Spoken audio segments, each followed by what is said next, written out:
Hello and welcome everyone to this week's episode of Revelation, the conscious commentary on current affairs from SourceTV. And I'm really delighted to have on the call this week Howard Parker, Sandy Humby, Guy Barrington, Chrisoula Sirigou, and David Charles Rowan. And Howard is an astrologer and is going to open by talking about the influence of the full moon. We had a powerful full moon in Virgo yesterday, and also Venus retrograde, which is influencing us all. So over to you, Howard. Right, hi everybody. Yeah, it's interesting, the full moon, obviously it means different things to different people, and I'm only going to sort of kick off a discussion about this really. But most astrologers would agree that the full moon has the echo of the new moon. And if you go back to last month when the new moon happened, it was all very heavily Piscean. There were 5 planets in Pisces, and you really got the feeling of like the last blast of winter water or flood water or something like that creeping into things, with the anticipation that going into Aries with the new year would be a new cycle's beginning, and I think that's the sort of flavour of it. So what actually happened is we had the full moon yesterday, and the full moon is opposite the sun. So if the sun is in Pisces, the moon is in Virgo, and having the moon in Virgo when everything's in Pisces is a very useful thing, because Virgo can sort of say, well, hang on a minute, I know you lot are getting washed away in Piscean sort of extravagance and things like that, and the waters are running deep and all that kind of thing, but isn't it time to get things sorted out a bit? So Virgo adds a bit of sensibleness to an otherwise rather Piscean floaty kind of atmosphere really. So I suppose the full moons are kind of yes, okay, we've all been very emotional, things have all been really a bit tricky, but let's start to think about the new year, and let's start to move things on and get organised. So is that okay as a kind of introduction? Yeah, interesting, Howard. I think just to sort of navigate astrology generally, it is about duality, isn't it? And mastery is in the opposite signs. So Virgo and Pisces and all the opposite signs are kind of the symbolic of duality. So Virgo's about material realm detail, and Pisces is about spiritual kind of etheric stuff. So the two together come into a kind of balance. So the antidote is in the opposite sign. That's the way I learned it from Tom Lesher anyway. Yeah. So and I think there's a kind of element that the new moon and the full moon are focusing points, whereby Pisces is very much about washing away, and with 5 planets at the new moon, obviously we're washing away the remnants of the winter and the end of the previous cycle. So yeah, the full moon in Virgo is kind of anticipating more of a lively approach to life when everything starts to jump into Aries, and then everything gets more exciting. Yes. So the kind of from now on, it's kind of the full moon through to the next new moon is kind of getting yourself ready for that sort of shift, really, when nature gets very, very sexy and excited, and we sort of jump into the sun in Aries, which of course go from water to fire. So everything will start to take off, and the buds will be bursting, and the daffodils are coming out, and the pigeons are all getting horny. So that's the kind of next cycle. So, I think we're done with Pisces, really. I personally have had quite enough of it, thank you. Well, I know you've got loads of Pisces in your chart, and I've got that Pisces Virgo, a big axis there, and I just want to say about it, one of the things to me that it really symbolizes is bringing heaven to earth, because Pisces is very much about the connection to the spirit, and Virgo is very much Pachamama. So to me it is that axis of how do we bring this spiritual energy and make it manifest in the material realm. That's my take on it, because I have moon in Pisces and loads of planets including Mars in Virgo.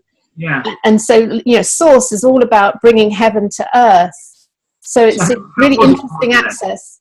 How was it for you then, as an impact on you? It was incredibly intense. And for me personally, the full moon yesterday fell exactly on my son's 21st birthday. He's Pisces, And I looked again at his chart and realized that its midheaven is in Cancer. So it was the day that I became a mother, that I switched out of being alpha female businesswoman into being a mother on that day. And it felt like a real completion for me of 21 years to have that full moon cycle. Now, the other interesting thing about astrology, I don't want to get too hung up on astrology, but it is an interesting kind of undercurrent, this cosmic weather. We've also got Venus going retrograde as well in Aries at the moment. So it is a revisiting of our kind of whole relationships and our kind of relationships, our relationship with being a woman and feminine energy. So let me come to Sandy on that, and also to you, Dave, because you're an astrologer too, and let's just see how things flow. Sandy. Yeah, hi everybody. Yeah, actually I've got a Pisces moon, almost exact to the same degree as yours, Rachel. So this whole Pisces party has been really an interesting process as well. But what I'm understanding through this journey and exploring this particular Venus retrograde, and it's, Venus goes retrograde every sort of 18 months, so it's not a regular occurrence. But this flavor of it being retrograde in Aries, and it's going to retrograde just back into Pisces. So it's like taking us back in. Have you completed? Have you really got to a place of ease and peace in this reviewing of where you've been, in order to be able to move forward in a very heartfelt, heart-centered way? Because when we go back into that journey in Venus, it's feeling to me, and certainly my experience, is like that's this revisiting particularly relationships and our journey with others, but also our journey with ourselves. So, my work with the Rose is very connected into the Venusian mysteries and the path of Venus, because Venus transcribes this beautiful Rosabella in the heavens as she does her 8-year cycle. So this calling to review beauty, that deep place of the feminine, it's feeling like we're really needing to go into the underworld and pull out any roots or weeds, or anything that is choking off our expression of our heart field or our expression of beauty. Yeah. So, interesting. You should mention about the underworld there, because I said before the call, and I will just touch on this just to throw this into the conversation, and that is I had an accident a week ago, and I slipped on a tarot card, and someone privately messaged me to say tarot is the work of the devil, New Age is all about Satanism, I should burn all this stuff and turn to Jesus. And it's quite interesting because obviously in the tarot, the Venus, the pentacle, is inverted, and that's essentially the fallen angel of Lucifer, and Revelation in the Bible is all about this kind of battle in the heavens between the kind of good angels of Michael and his angels, and then the fallen angels of Satan. And it is all about that kind of duality battle, and very much all about kind of good versus evil and judgment. And my personal view is that our challenge, if we want to bring heaven to earth, is to transcend that duality, transcend judgment, transcend our astrology. So it's kind of like the roadmap that is telling us exactly how we can transcend that kind of duality battle. Anyway, I just thought I'd throw that in if anyone wants to talk about Satan. And David, let's come to you, because I know that you are a Druid pagan, and I'm not saying you're a Satanist at all, but you are very into that world of kind of magic. Yeah, something about the full moon that happened to me yesterday. 29 years ago, a Saturn cycle, really, since I first went into the hen shop, which is a shop, a gift shop in the middle of Europe's largest stone circle called Avebury. For the last 30 years, the curators, whoever's owned the shop, has filled the shelves with kind of prehistory and archaeoastronomy, which you'd expect in a kind of a tourist place that's a World Heritage Site. But they've also had lots of books on the occult and paganism and witchcraft and druidry. So I've had this dream that one day a book I've written will be on the shelves in this place which is like the heart of my spiritual world. And so we were talking there about Virgo and Pisces, and for me, places like Avebury are the embodiment of a spirituality. And last year I wrote a book called The Heart of Life, and I happened to play open mics in Avebury, and the chap who runs the shop was there on Saturday night. He said, "Oh, by the way, bring your book in tomorrow." I thought, "Oh, brilliant." And so I planned to leave home at 1 o'clock and get to the hen shop at 2. But I forgot I had a client, and this Skype client sent me a message at 5 to 1. So I had to delay everything by an hour, and the moon became exactly full at 2:54 p.m. GMT, and I walked into the shop at 2:52 GMT. So I looked at my phone, and I literally handed over a book called The Heart of Life to a chap in the heart of my world at the exact moment the moon was full, and that felt really significant. So yes, I think and it was unplanned as well.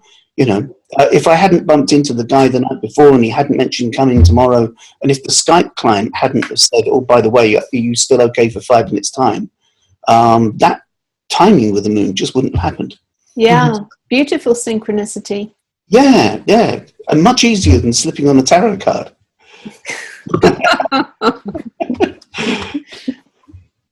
But it did take 21 years to resolve. Guys, let's come to you, because I know you wanted to talk about Earth. So given this was a full moon in an Earth sign, you wanted to talk about earthing and grounding, so it's a great time to talk about that. Just going slightly into a different topic. Yeah, hi, and welcome everyone. Yesterday somebody sent me a Vimeo, beautiful thing called earthing, or grounding perhaps. And it's about this connection with the earth that this chap's done this research, said, I think it's back in the 1960s, we invented these kind of trainers which disconnected like 95% of the population from the vibration of the earth. So you've got this rubber sole between you and the vibration of the earth frequency. Interesting. And yeah, I mean, just a very, very basic thing, just getting your shoes off, getting your feet back onto the earth, just it resets the body. And they've done lots of scientific research that it reduces the inflammation in the body just to reconnect to the vibration of the earth, which is the cause of multiple diseases that also come from it. So right now, as I'm talking to you, I'm standing on this earthing mat, which is basically this metallic mat, which is plugged into the mains, which re-earths me. And you can feel this kind of frequency coming up through my feet as I'm speaking to you, which is very nice. But what it does, it creates a sense of balance inside your system. You start to relax in a different way. It's like I slept with it last night and had a really beautiful night's sleep, which I haven't had for a long time. It's another layer of resting. So what I'm sort of suggesting is this reconnection to the earth is not an intellectual thing. It's not an idea. It's very practical. It's getting your shoes off and actually feeling the mud under your feet and spending time just receiving vital energy, which is not symbolic, which is not thought-oriented, which is really felt and sensed. So coming back to the earth is a very literal thing. And this sensation of grounding is essential for us. Everyone's on phones or computers or cut off with their shoes from the earth. When do we get time to actually make the connection? And it can be simple as walking out in your lunch break for 20 minutes just to get your shoes off. So all my work with dance is barefoot. It's about reconnecting to the earth as much as possible through feeling her and sensing her and allowing the vibrations to come through. And also interesting, connected to this, someone also sent me a post yesterday saying the frequency of the earth, I think measured by NASA, has actually shifted quite considerably. I mean, it was something like 8 hertz, and I think it spiked at like 35 hertz or something. It's like an enormous shift in range of vibration from the earth. And the suggestion is this has been missing with our experience of time, is that we really are experiencing a quickening of time. And I noticed for myself that sometimes I almost feel dizzy a little bit in the movement of so many things happening through my system. And I've had to kind of reset myself a bit more profoundly than I would do at other times, where I was kind of like bumbling along through my life in a way. And now it feels like I've really got to connect to this increased speed that I'm feeling. Yeah. So connecting this to the basics of earthing, you know, walking around barefoot more often, getting connected to the ground, for me is essential. And obviously it's very related to this Virgo thing about connecting to Pachamama, sacred earth. Because how can we love the earth if we don't feel her? Yeah. You know, it's just love through the mind or an idea or a speculation. It's like a love that comes from a felt sense in the body. Yeah. So this is my feel.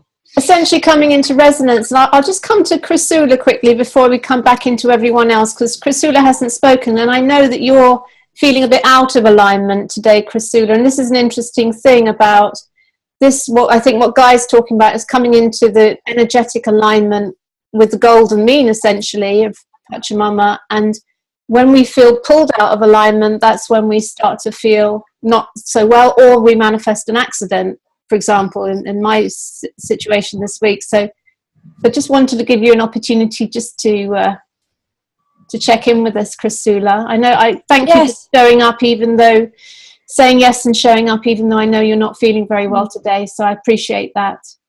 Well, you see, that's exactly why I'm here. Although I would have just, preferred just to sit down somewhere, cocooning myself. But I just felt that the Virgo is also very much about perfectionism. And that you've got to be always, detail and very organized before you go ahead and share with the world.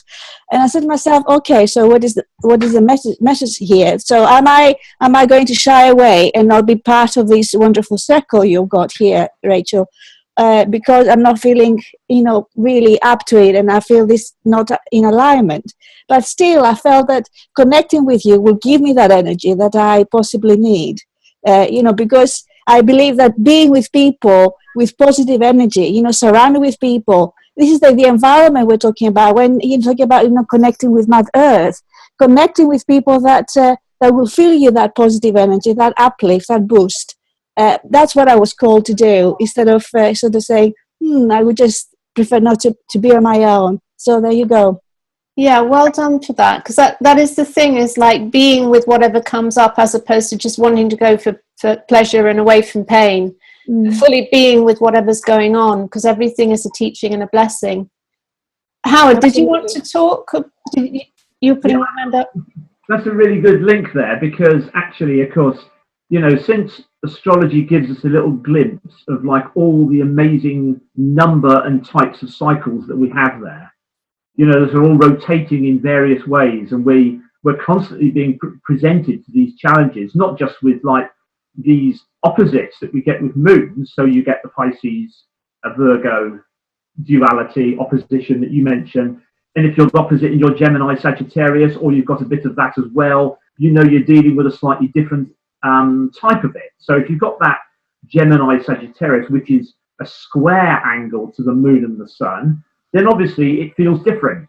And the thing about life, going back to what Guy says, is this thing of knowing being clearer about what you need at any given moment, because we all have so many different aspects to our chart, and as we go on through life, we kind of learn new ones, and we overcome the nastier ones perhaps, and we, obviously our charts keep changing as we go anyway. So we're always dealing with these challenges that present us with a whole load of oppositional energies and things that we need to get right. So the area of, so if you're very fire and air, then the grounding and the water is really important to you.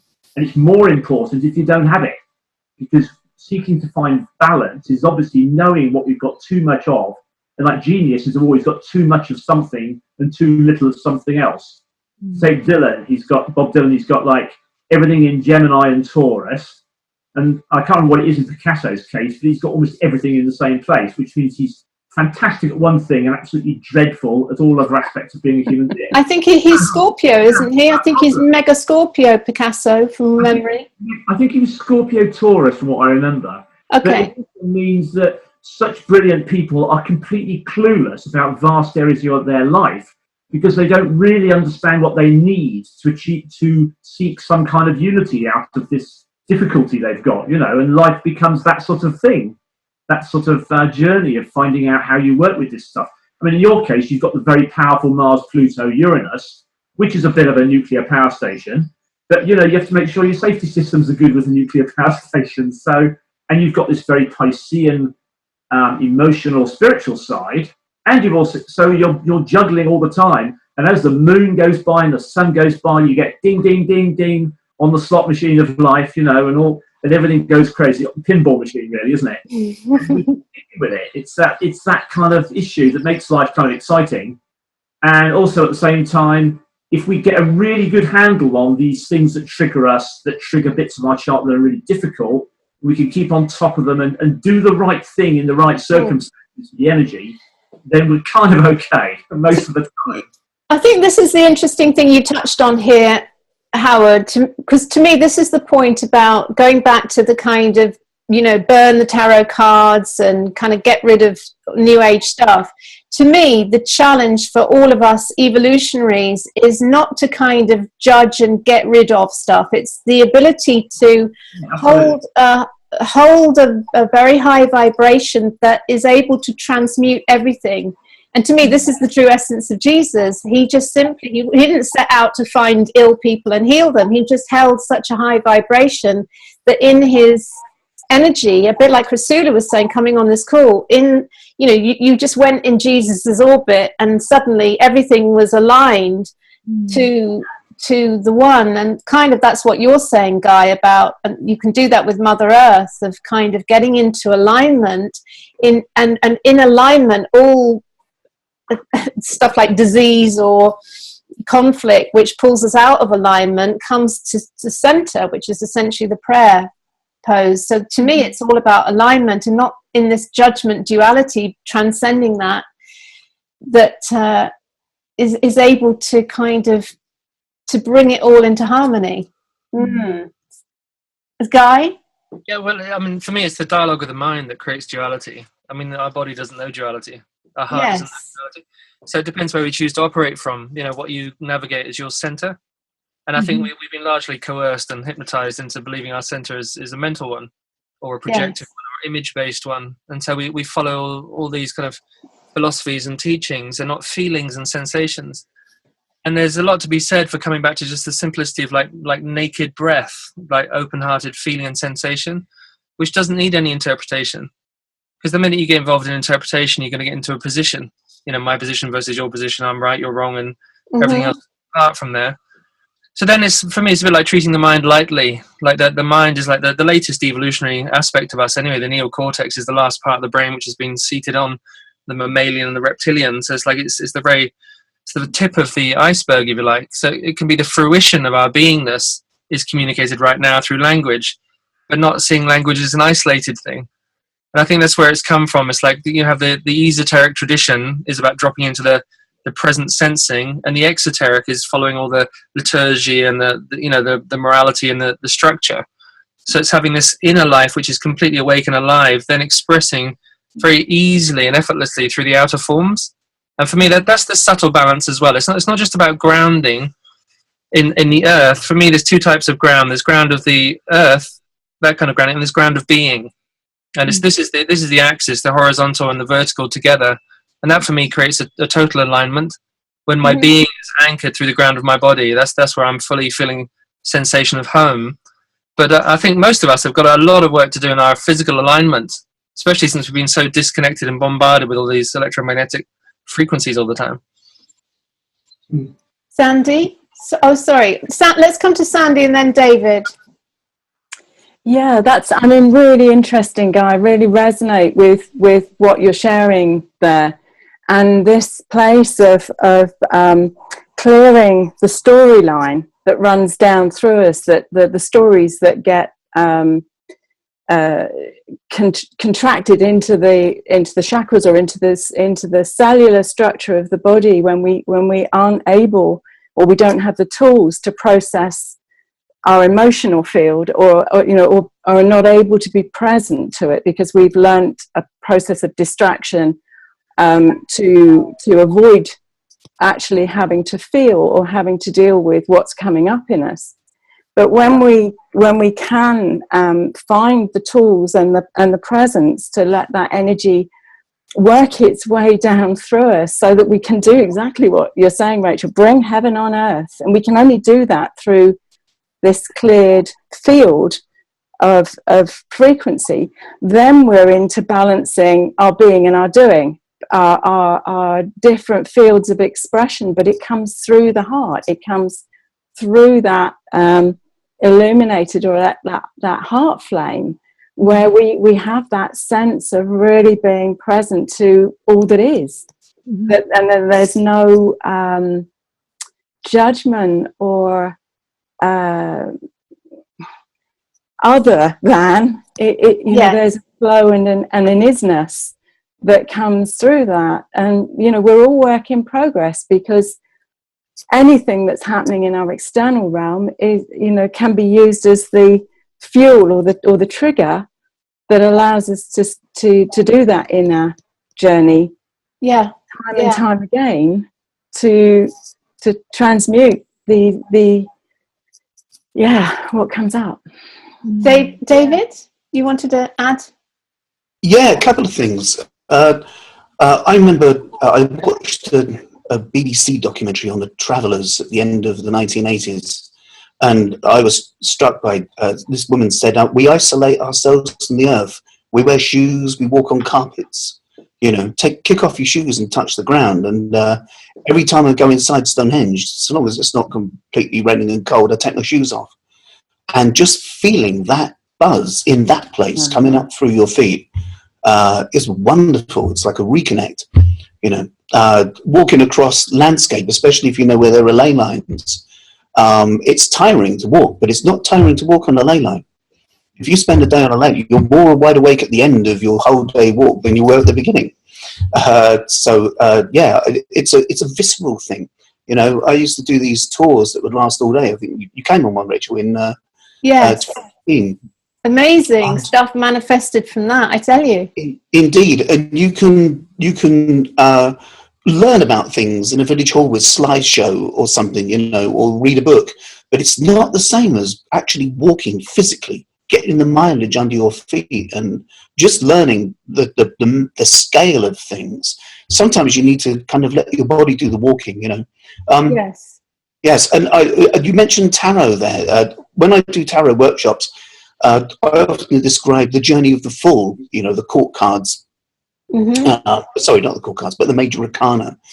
And I often ask people, we describe the Fool, and then when we get to the Magician, the second card, I ask people, is there anyone here that considers themselves to be mentally, spiritually, and physically harmonious and in perfect alignment? And everyone goes, no. So I say, right, okay, so we're all stuck at stage 2.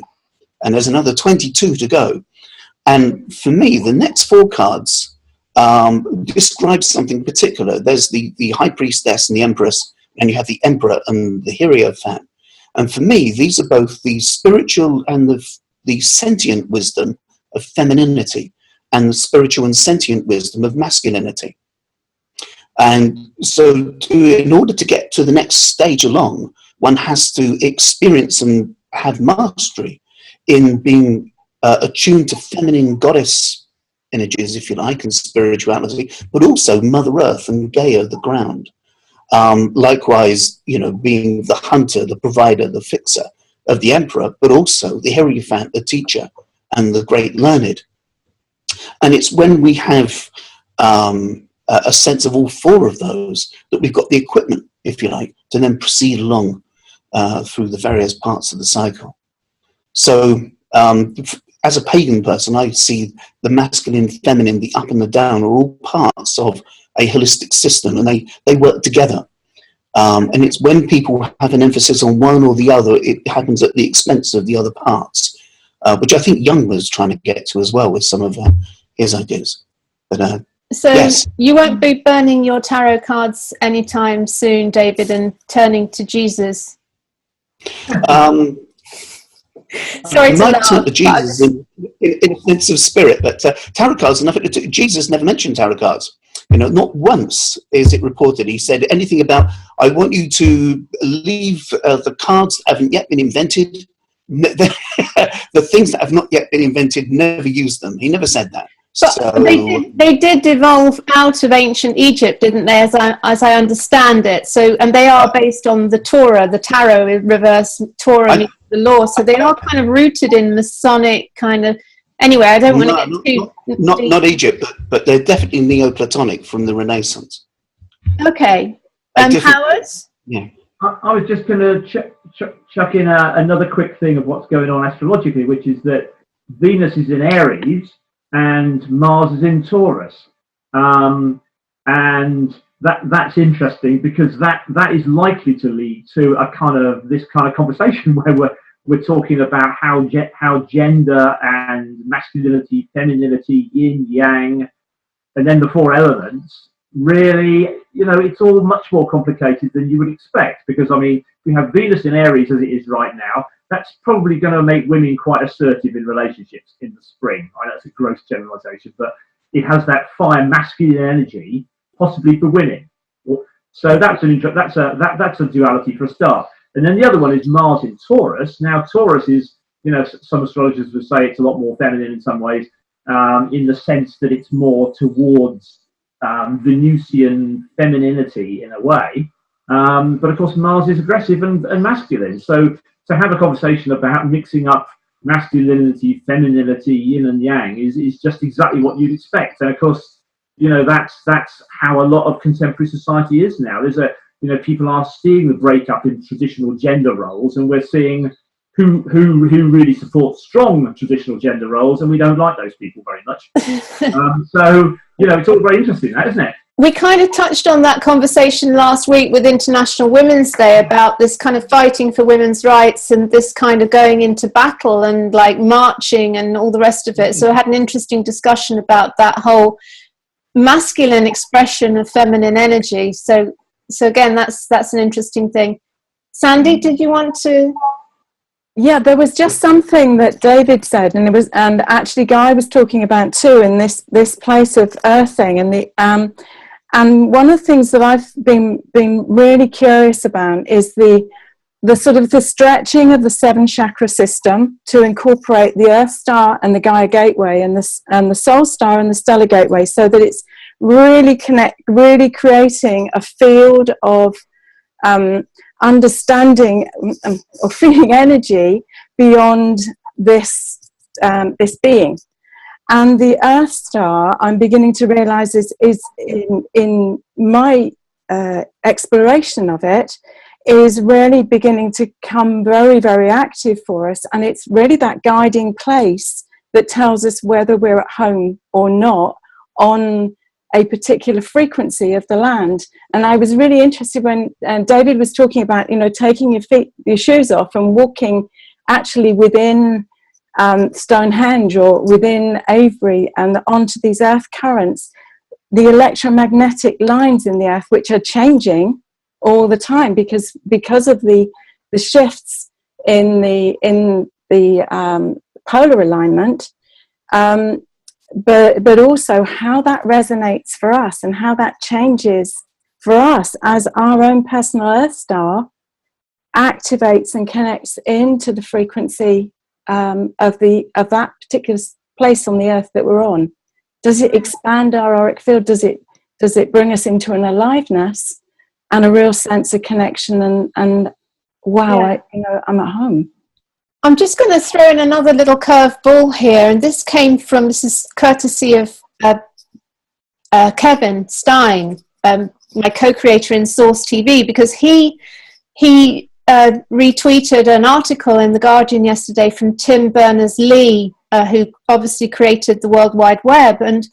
And basically, it was a massive criticism of the evolution of the web, the internet, in that people's online experience now is now so manipulated by all of the major sites and engines, and because we're presented with information which is manipulated according to our preferences and choices. So not just the adverts that we see, but also what we're presented with when we visit Facebook and all of the main sites.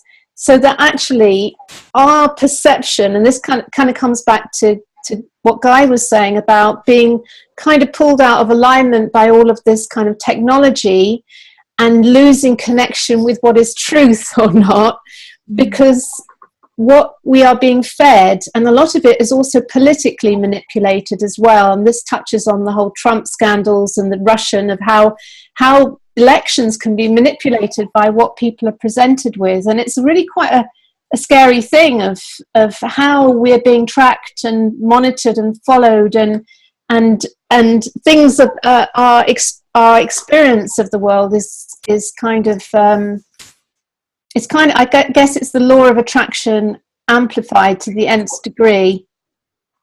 But it feels like we're in part of a very, very kind of surreal world. David, and let's come to you, David, and then Guy. Yeah, it does. I think that as we kind of, like you say, click likes and things, we end up almost engaging with an echoed reflection of our most recent kind of thoughts, which is an interesting thing for human beings to put themselves into, creating virtual kind of niche social dynamics. And not necessarily, the strange thing about the whole process of this, of course, was social networking is about networking. That means connecting with people who are different to you and hearing different voices and different ideas and having a rainbow of humanity to go in contact. And what we're all ending up doing is just being in our own colour. Yeah. And so green, then you don't touch the reds or the oranges, and if you're blue, you don't go anywhere near, And it's just fascinating that I found that the more friends I get on Facebook, the less and less I see from people.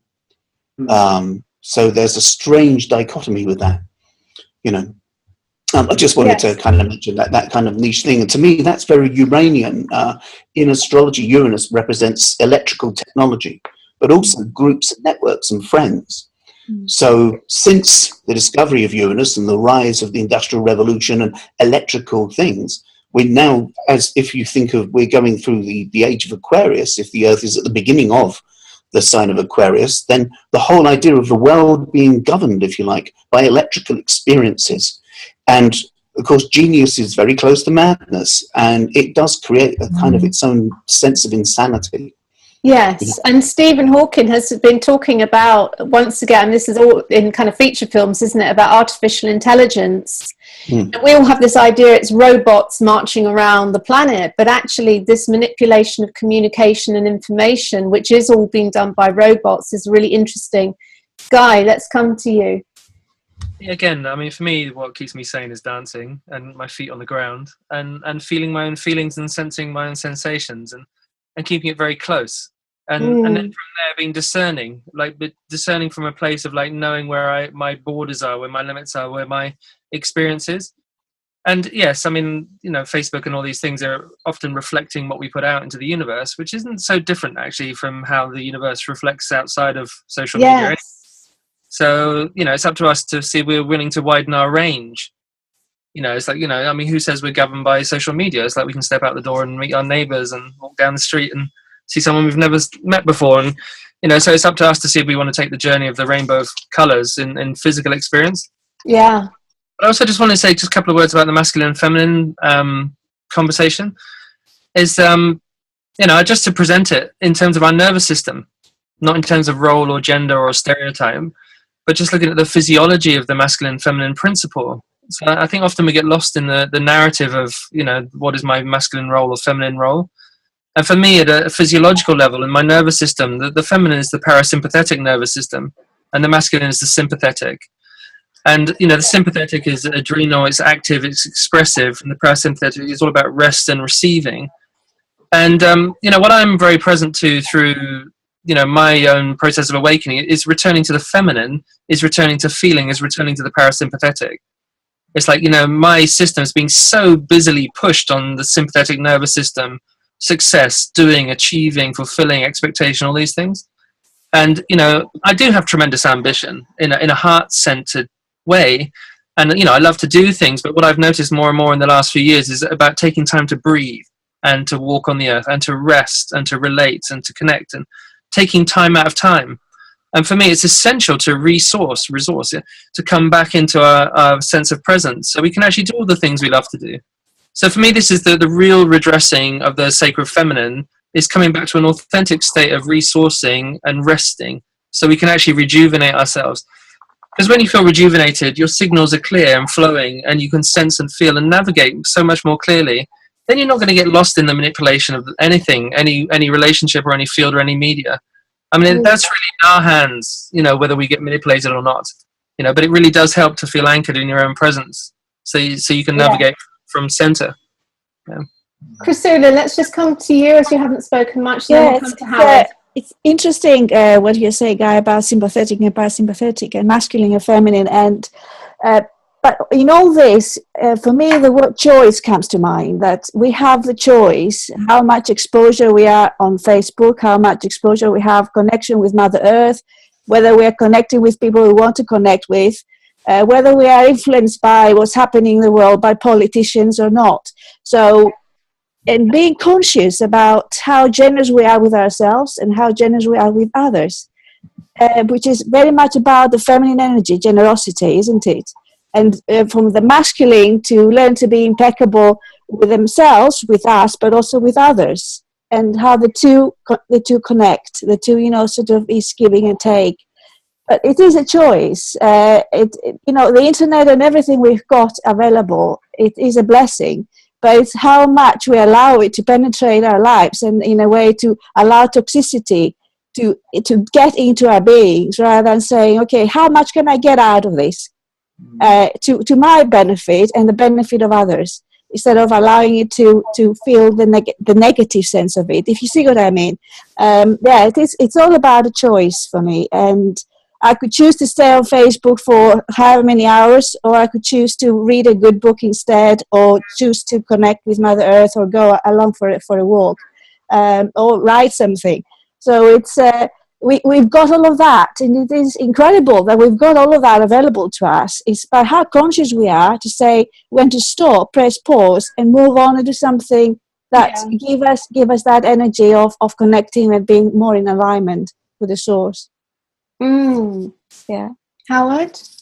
Yeah, this is really interesting, isn't it? Because I suppose the honeymoon really is over for the internet, isn't it? Do you remember when you first discovered Facebook and you thought how fab it was, and then things all started to go a bit difficult, and the sort of paranoia set in now, but at the same time people are starting to realise how they are being manipulated in this what seemed to be a liberatory medium. And of course it was to start with, and the great thing about it was it wasn't controllable, was it? But it was invented by the US military. So, you know, there is this kind of problem that we're dealing with, which is that people are partly intimidated by the extent to which they are disempowered, but they're becoming more aware that they are disempowered, and they're getting more and more of a hint as to by whom. I mean, you know, so the whole system is being exposed to a whole load of new things at a really important time. And I remember when people used to say the age of Aquarius was like a fantastic thing that we were all grabbing to the idea of the age of Aquarius because it would take us out of the terrible times we're in now. But if you take David's point about Aquarius is Uranian, it's very technological, then a little shiver kind of goes up your spine, question mark forms in your mind, and you think, hang on a minute, might the age of Aquarius be this depersonalized, robotized, IT-based future where we're more brainwashed than we even realize we are, unless we fight against it now? So we're right in the sort of cauldron of those decisions that we need to make for ourselves, and to know when you turn Facebook off and you reach for your book. Yes. When you reach for your book, because it's got pages and you can touch the pages and you can get a reality out of the book. And I found myself at the community bookshop the other day where it's all secondhand, and I thought I could spend the rest of my life taking books from this shop and then bringing them back. And wouldn't that be fantastic? As opposed to Googling online with its sense of triviality and being invited to believe like the Holocaust was a myth. Did you see that thing on Channel 4 where they did Fake News Week, and they looked at what happened when you Google certain things, and if you put in Holocaust, almost the first thing you get up is hoax. That means generations are being invited to believe that the Holocaust was a hoax just by the way Google manages its algorithms in that particular respect. And Google says, we don't know what to do about it. So that's a horrifying prospect for the future. But we are really in the cauldron of trying to find enough awareness to encourage enough people to break away from it. And trouble is, I know this is a lead for David, but Brexit was an example of let's blow everything up. It's like Luddism. It's like, let's blow everything up in the air because we don't care anymore. We know that the authorities are against us, so we don't give a shit. So Brexit, so Trump, let's all throw it all up in the air and see what happens, So I know David want to say something about that, so I'd be interested to know what he thinks about it. David? Yeah, there's something happening in the UK chart which is a bit similar to something that's happening in the USA chart. If you think of an equal arm cross, so if you have a circle with a cross in it, the angles in a birth chart are considered to be incredibly important. The one at the bottom, if this is the horizon, then the fourth house is right at the base of the chart. So if you think of it as your base of operations, we're talking about the earth there. So that's the ground beneath your feet, literally.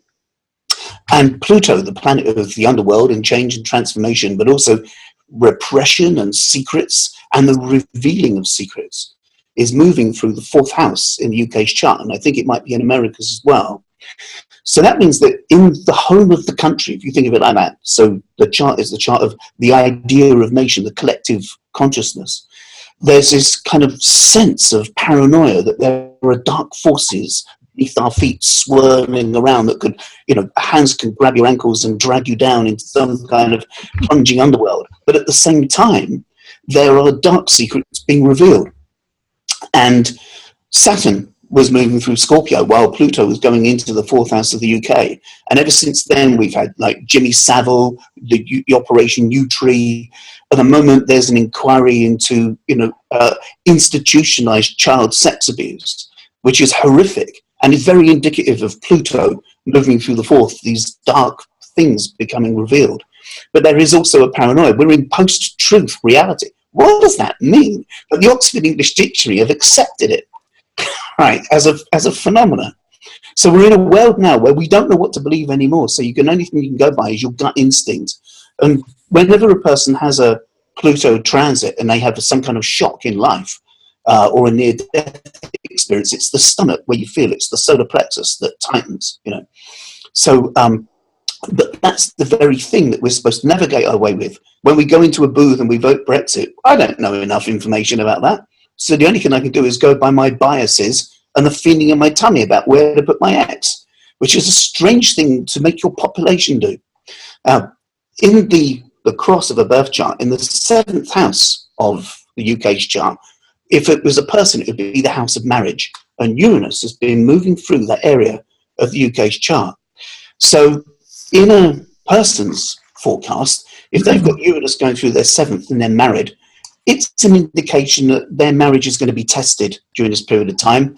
And it could seem to them as if they want to divorce from where they are and fly off and run away. So there was the Scottish Independence referendum and then Brexit. They've all happened when Uranus is moving through the seventh house of the UK's chart. And when Nicola Sturgeon said on Friday that she was mooting the idea of a second referendum in the autumn of 2018, I thought, I'll have a look at that. So I just plucked out a date, the 1st of October, just because it's an autumn date. And at the beginning of October, Uranus is only 1 degree away from leaving the seventh house of the UK's chart, which means it's like the last breath, the last hurrah opportunity that Scotland could have from divorcing itself from the UK. And that would mean that the Pluto going for the UK's fourth house would coincide with the time when the kingdom itself has to be reconfigured. And so then the UK would have a brand new chart because it would be England, Wales, and maybe Northern Ireland, but it wouldn't be Scotland anymore. So, turbulent times for the UK itself. It could actually find its own demise. So everyone could divorce everybody. So much for oneness then, this concept of oneness. To me, it feels like we're all going in this opposite direction to oneness, everyone wanting their independence and to be separate. Well, I was going to say something that Guy was mentioning about the earth and things as well, and we were talking about collective things. If you think that we are creatures that are a community in ourselves, you know. We think of ourselves as a person, as an identity, as a unit, but we're a trillion single-celled organisms that have just organized themselves into lungs and eyes and noses and bones and skin and things, but we're actually a living dynamic process. And we forget that a lot of the time. And so there's a kind of a self-organizing principle that happens. I think when Howard mentioned that the internet comes out of the US military, it's not a surprise that it's controlled. But if you think about the process of that, again, it's like the human organism is shuffling itself into niches and pockets, because that's what our cells do. Interesting. So we're watching like the body of society moving in the same way that single cells operate within the body of a creature. Yeah. And it's that kind of fractal patterning that you get, you know, as above, so below. Okay, so let's, because we're coming up to the hour, let's come to last thoughts from everyone. So, Guy, let's start with you, a kind of last thought for this session. Yeah. No, just touching on the thing about Age of Aquarius and sort of electrical sort of detachment and things. I'm Aquarian, and my journey is to re-earth myself and re-heart myself, to stay present in my emotional body while being all Aquarian about it. But what I just wanted to close on really is the sense that yes, I do feel we're in the electrical age, but let's not forget that we are electrical beings. You know, when we think about electrics, we think about computers and phones and laptops and things, but primarily we're a pulsation of electrical, you know, frequency, light. You know, this incredible vibration that we are is electrical. And if we start to relate to ourselves as this electrical pulse, you know, we're right in the primary ground of the creative heart, herself. You know, so for me, that's the whole teaching, which is revealing itself through the chakras and breath work and qigong and pranayama and all these things, the subtle electrical energy field. And, you know, I would like to invite that we do more and more research on this with ourselves, barefoot on the earth, dancing. Yes. Wonderful. Chrisoula, let's come to you for a last thought. Are you feeling better for having been exposed to this massive positive injection of energy? Yes, thank you so much. Blessings to all of you. Yeah, it is. I believe in the positivity and the vibration of every single human being bringing on this Mother Earth, and allowing to be part of it and go, you know, like in the flow rather than resisting to it. For me, that's what I get out of this today. And thank you so much, everybody. Thank you. Howard? Yeah, I've really enjoyed this. It's been great, and it's covered a lot of things from different perspectives as well, which I think is really nice. I could go on for quite a while, really. Being an Aquarian, all these Aquarians, they're so fascinated by the world of ideas, aren't they?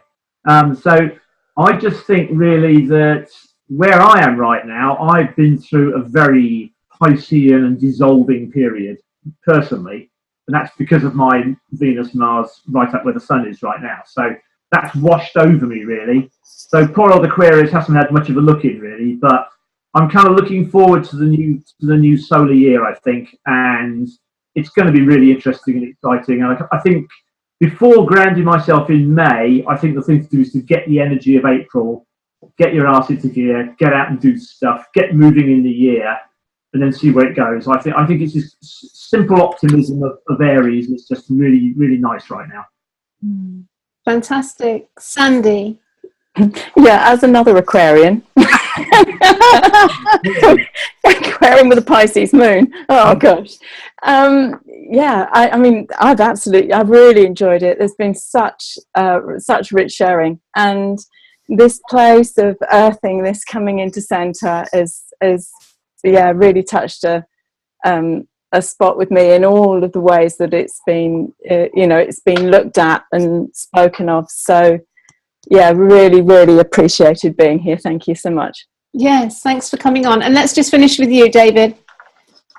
Hi. Yes, well, I've got Sun in Aries, so my solar return is looming, and I love this time of year. I think I know it's getting close to my solar return because the world goes yellow. But I'm not an Aquarian, obviously, but I have the moon in Aquarius, and my Aquarian moon is conjunct Saturn. So I have this strange kind of background of wanting to fly away in ideas, but also be grounded into the earth and the rocks and the bones of things as well at the same time. So yes, I think in a way we're all trying to walk with our head in the clouds and our feet on the ground at the same time, and it's a bit of a stretch occasionally. But forums like this, I think being able to discuss and allow ideas to float up and down and back and forth is a very grounding thing to do in its own way. So thank you for your company. Wonderful. Thank you all so much for coming on, and have a wonderful week. So lots of love. Bye for now. Bye.